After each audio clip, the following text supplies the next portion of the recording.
saat ini adalah seorang yang masih muda yang merupakan pilihan dari sang kakek. Benar saja, guru itu adalah Jiwon.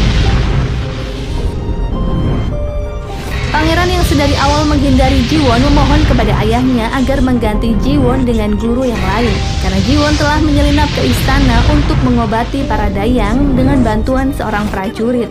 Tapi setelah diselidiki, dayang dan prajurit yang dimaksud membantahnya, sehingga usaha pangeran untuk membuktikan kelemahan Jiwon pun sia-sia.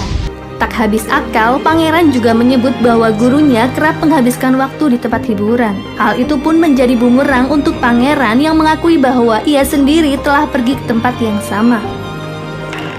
Ayah pangeran justru marah ketika mengetahui kelakuan pangeran yang kurang pantas itu.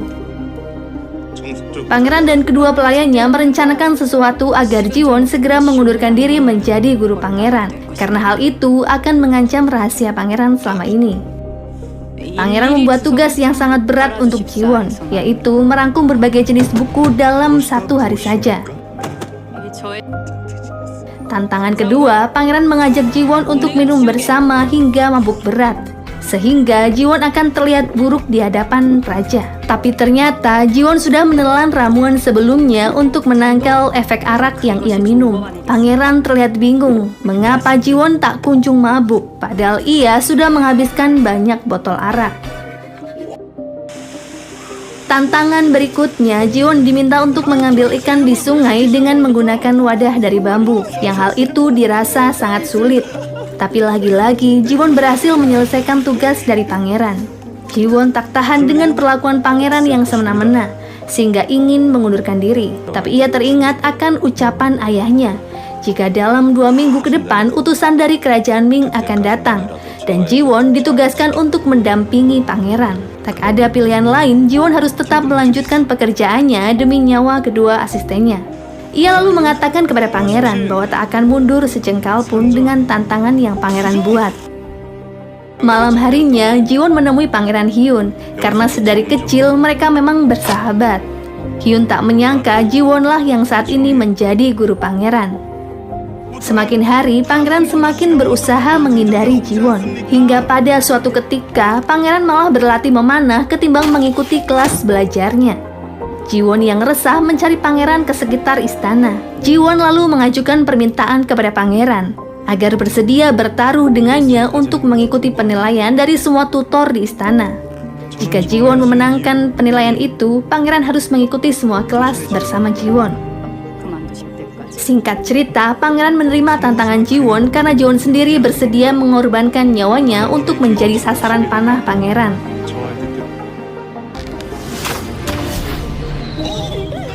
Hal itu pun menjadi tontonan dari penghuni istana, termasuk penasehat dan juga pangeran Hyun.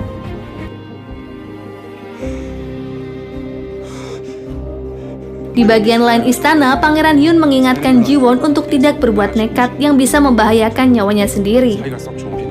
Jiwon juga menanyakan hubungan antara penasehat istana dengan pangeran yang terlihat kurang akur, padahal pangeran adalah cucunya sendiri. Sementara itu, penasehat menemui pangeran memintanya agar tak membuat keributan lagi di istana. Pangeran lalu bertanya alasan sang kakek mengangkat Jiwon sebagai gurunya. Apakah karena ia adalah anak dari inspektur istana? Penasehat mengatakan bahwa Jiwon adalah seorang yang berhasil lulus tes di usia yang sangat muda untuk menjadi seorang guru istana. Ia beranggapan bahwa Jiwon bisa membantu pangeran dalam hal apapun dan kapanpun karena keahlian yang Jiwon miliki, sehingga pangeran tak perlu berjuang sendiri di dalam istana.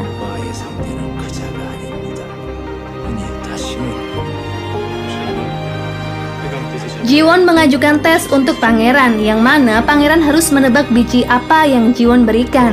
Pangeran harus menjawab tanpa bantuan dari siapapun. Hal itu membuat pangeran kesulitan sehingga mencari jawabannya dari berbagai buku. Pangeran kini berada di sebuah perpustakaan. Tak sengaja, ia menemukan sebuah kotak usang yang di dalamnya berisi catatan Jiwon sewaktu mereka masih kecil. Dari situlah pangeran mengetahui jika biji itu adalah biji bunga teratai. Singkat cerita, dalam penilaian dari beberapa tutor istana, Jiwon berhasil membuat putra mahkota terkesan dengan filosofinya tentang bunga teratai. Hal itu justru membuat penilaian yang kurang baik untuk pangeran. Malam harinya, Jiwon menemui pangeran. Pangeran berujar bahwa Jiwon harus mempersiapkan mentalnya ketika berada di istana. Karena sesungguhnya banyak yang tak Jiwon ketahui tentang pangeran. Walau istana saat ini adalah tempat yang berbahaya, Jiwon tak akan takut sedikit pun. Karena yang lebih ia takutkan adalah melihat perbuatan yang tercela dan mengikuti jejak mereka. Ucapannya ini mungkin ada kaitannya dengan kelakuan ayahnya sendiri yang rela melakukan apapun demi kekuasaan. Pangeran terkejut melihat seorang kesatria berpedang yang muncul di hadapannya. Ternyata, ia adalah Kim Gaon yang mulai hari itu menjadi pengawal pangeran atas perintah permaisuri atau nenek pangeran. Ia sangat mengkhawatirkan keselamatan pangeran setelah kejadian di perburuan istana beberapa hari lalu. Permaisuri sedikit kecewa kepada putra mahkota karena kurang memperhatikan pangeran sejak menikah lagi. Pelayan Dokbong mulai memberi arahan kepada Kim untuk menjadi pengawal pangeran.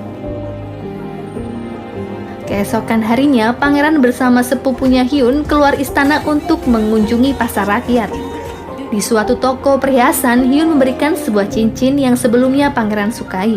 Hyun mengira pangeran akan memberikan cincin bunga itu untuk seseorang yang menjadi pasangan pangeran nantinya. Sebuah peristiwa terjadi yang membuat topi pangeran basah. Hyun berniat mencari topi baru untuk pangeran. Di sisi lain, Jiwon melihat pangeran di seberang jalan seorang diri tanpa adanya pengawal di sampingnya. Melihat banyak orang yang menertawai pangeran, Jiwon meminjamkan topinya untuk pangeran. Melihat kedekatan mereka berdua, Pangeran Hyun menghampirinya. Pangeran terkejut mengetahui bahwa Jiwon bersahabat dengan sepupunya itu. Karena sebelumnya, pangeran menceritakan tentang rasa tidak sukanya tentang Jiwon kepada Hyun.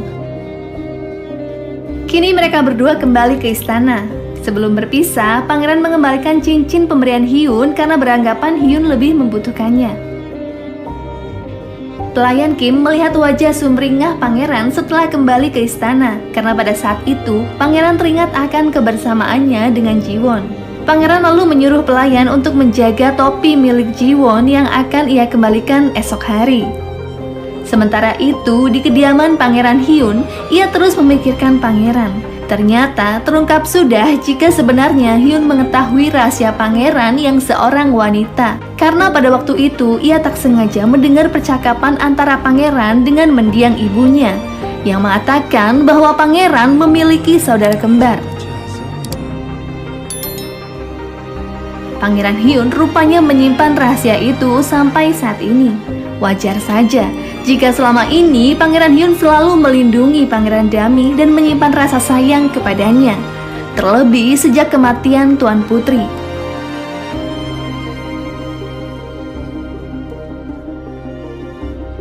Keesokan harinya, Pangeran dan Jiwon sedang belajar di kelasnya. Jiwon terus berusaha mengamati bentuk fisik Pangeran Dami yang mirip wanita, dari bentuk bibir, mata, dan jari jemarinya. Hal itu pun membuat Jiwon salah tingkah di depan pangeran. Kecurigaannya selama ini ia ceritakan kepada temannya Jilgeum yang masih menjadi tahanan istana. Ia meminta Jiwon untuk berhati-hati menilai pangeran dan jangan asal berbicara. Kondisi tempat pengobatan Jiwon yang berantakan membuat Soun khawatir tentang keberadaan tabib itu. Ia lalu meminta tolong ayahnya yang merupakan menteri kerajaan untuk mencari keberadaan Jiwon. Kembali ke istana, pangeran yang hampir saja celaka karena sebuah bola bisa selamat karena gerak cepat pengawal Kim Gaon. Hal itu membuat Jiwon memuji kemampuan Kim dalam melindungi pangeran. Pangeran kembali mengikuti kelas belajar sore harinya. Ia mendapat pelajaran tentang etika pangeran dalam memimpin sebuah kerajaan, yang mana harus mengetahui dan memahami semua penghuni istana dan bagian dari kerajaan. Mendengar hal itu, pangeran mengajak Jiwon untuk berkeliling melakukan sidak ke beberapa tempat penting di istana, seperti perpustakaan, klinik istana, dan dapur tempat para dayang menyiapkan makanan. Para pelayan dan dayang membersihkan tempat bekerjanya yang terlihat berantakan setelah pangeran melakukan pemeriksaan. Hal itu pun tak luput dari perhatian putra mahkota yang datang berkunjung ke kediaman pangeran. Pengawal Leon yang saat itu sedang bersama putra mahkota melihat seseorang yang sedang mengintai dari balik tembok. Ia lalu mengejar pria misterius itu karena ditakutkan adalah penyusup yang berbahaya. Akan tetapi, pengawal Leon kehilangan jejak pria itu karena gerakannya yang begitu cepat menghilang. Pengawal Leon justru bertemu dengan pangeran di selasar istana. Namun, pengawal Leon mencurigai Kim Gaon sebagai pria misterius itu dilihat dari sepatunya yang terlihat kotor dan basah.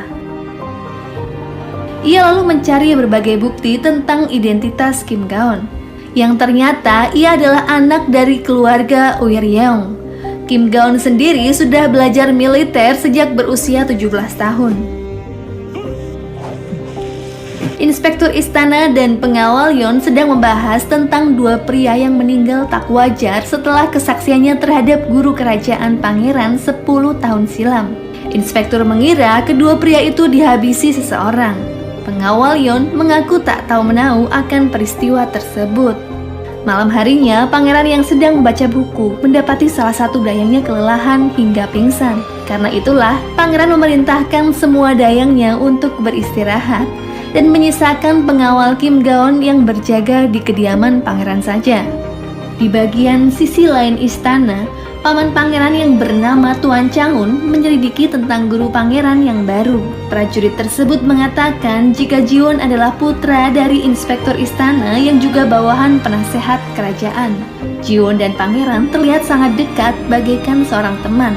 Hal itu menjadi tanda tanya untuk paman pangeran, karena di usia puber pangeran saat ini, ia seharusnya berusaha mendekati wanita cantik di istana. Tapi pangeran justru dekat dengan para pria. Hal itu dirasa sangat aneh, apalagi ia juga menemukan pakaian wanita ketika pangeran berada di sebuah hutan tempo hari. Jika bukan penyuka sesama jenis, bisa saja pangeran adalah seorang wanita. Ia pun merencanakan sesuatu. Di kediamannya, pangeran yang akan bersiap mandi dikejutkan dengan pengawal Kim Gaon yang masuk secara tiba-tiba. Ternyata pengawal memergoki adanya seorang wanita suruhan paman yang bersembunyi di balik tirai untuk mengintip sekaligus merayu pangeran. Melihat kelakuan Tuan Changun yang kurang ajar itu membuat permaisuri sangat marah. Bukan itu saja, penasehat juga mendatanginya untuk memberikan pelajaran karena berusaha mencelakai pangeran. Penasehat lalu meminta pangeran untuk memberikan hukuman kepada pamannya itu. Di luar istana, Tuan Changun dibuat sangat kesal dengan kedatangan Pangeran Hyun yang juga ingin melindungi pangeran dari siapapun yang berbuat jahat di istana. Usahanya untuk menyelidiki pangeran pun gagal. Pangeran yang sedang kelelahan tertidur di ruang belajarnya. Ia dihampiri oleh Jiwon yang akan memulai kelas mengajar. Menyadari ada orang di sampingnya, pangeran terbangun dengan refleks mencekik leher Jiwon. Pangeran baru tersadar sesaat bahwa pria itu adalah gurunya sendiri. Jiwon saat itu menyelamatkan pangeran dari lampu yang hampir saja terjatuh mengenai kepala pangeran. Setelah insiden kecelakaan